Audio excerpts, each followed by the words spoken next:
Здравейте, казваме ви добре дошли от красивото място в България, Шато Копса, близо до Сопот. Тук сме в ресторанта на Шатото, за да дегустираме няколко вина и да представим на нашите гости от Норвегия, Пер и Ларсен, няколко от вината и какво може да опитате тук. Радослав ще ни разкаже повече за вината, които са ни вече в чашите, и ще започнем с белите вина. Радослав само преди малко ни каза, че трябва да се започне от слабия алкохол към силния, защото ще дегустираме и българска ракия. Да, но... Okay, dear friends, I'm glad to introduce three products of Шато Копса winery. The first one is white wine, Sauvignon Blanc. It's made with 10% not more than 10% of Cavolo Muscat, and the other is Sauvignon Blanc. Very nice, you can try it, fresh taste. It's 2020. You see, very expressive taste and nice nose.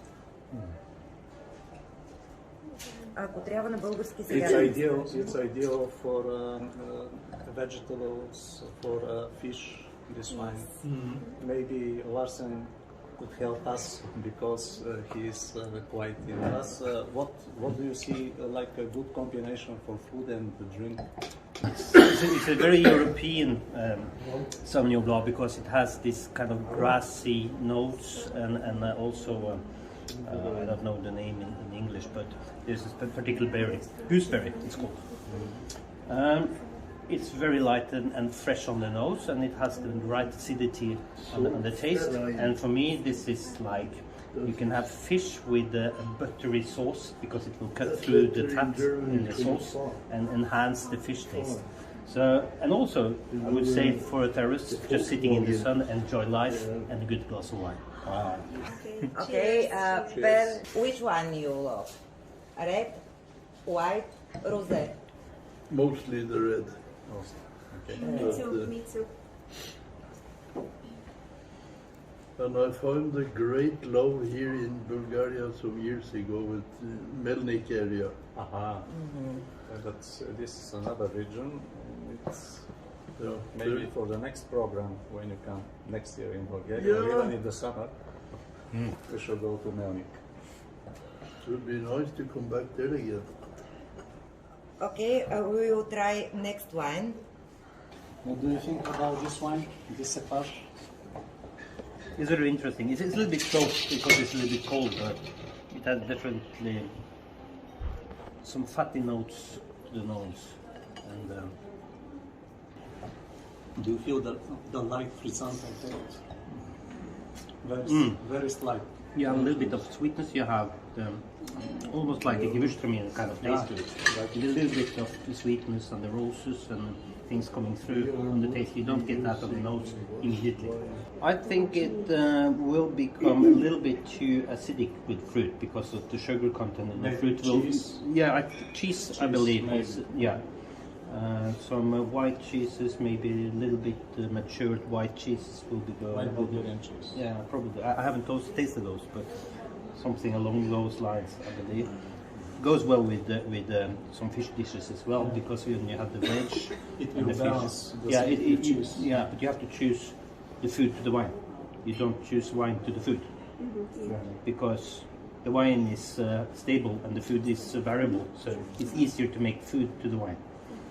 Radoslav, tell me what the steps for degustation of wine. First with nose. Organoleptic. Only with you will see color. Yeah. Okay. After that, nose.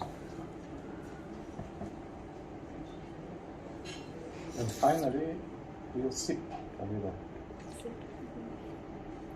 I start for a third step.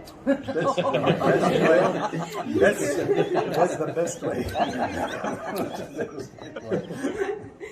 First step of our degustation is to try the Bulgarian rakia, which is grape brandy made from, especially in this kind of rakia, is made from white varieties, grape varieties. It's 40 degrees and it's typical for Bulgarian salads to combine it with vegetable dish, with meze. Try it and please tell us what do you think about the grape brand. Per, what do you think for this rakia?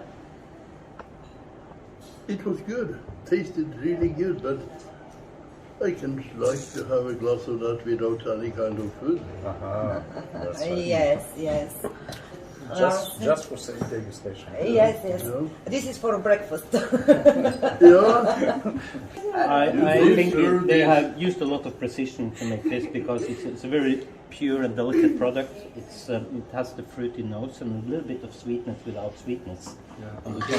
And there's a slight oak in it as well that makes it a little bit round. So I would agree with Per. You don't need food with this. It's maybe after the food as well. As a degustation. Yeah. But no, this is good stuff.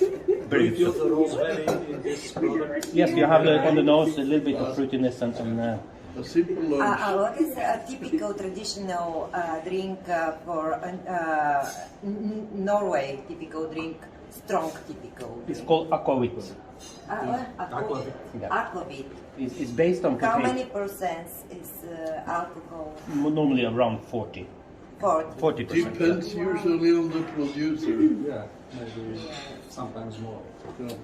But we have some special things because we used to be a sea nation, and they used to export some of this spirits, and they put it on the boats, and they pass back and forth over equator, and then something is happening in the barrels. So when they come back to Norway, they put it in bottles and then deal on the other side of the earth back and forth, and this gives a special aromas, and it's called linjeakevitt, meaning it's been on the boat.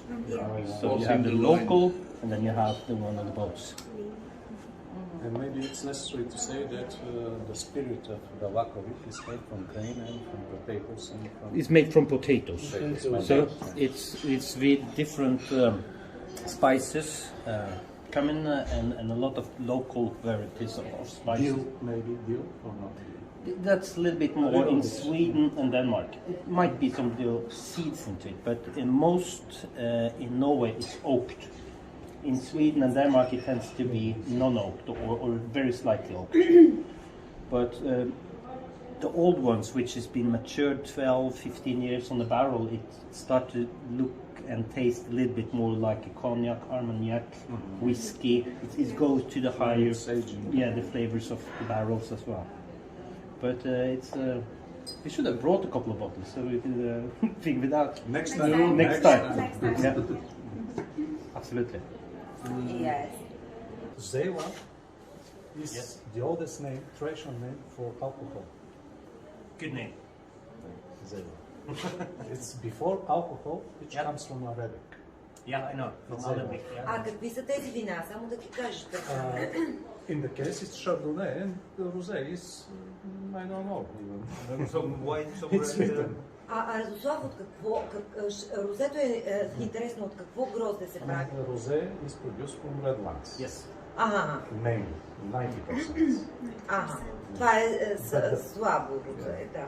The fermentation maceration is Да. What they normally do is like every grape, even if it's red wine, red grapes, Yes. the grape meat is white.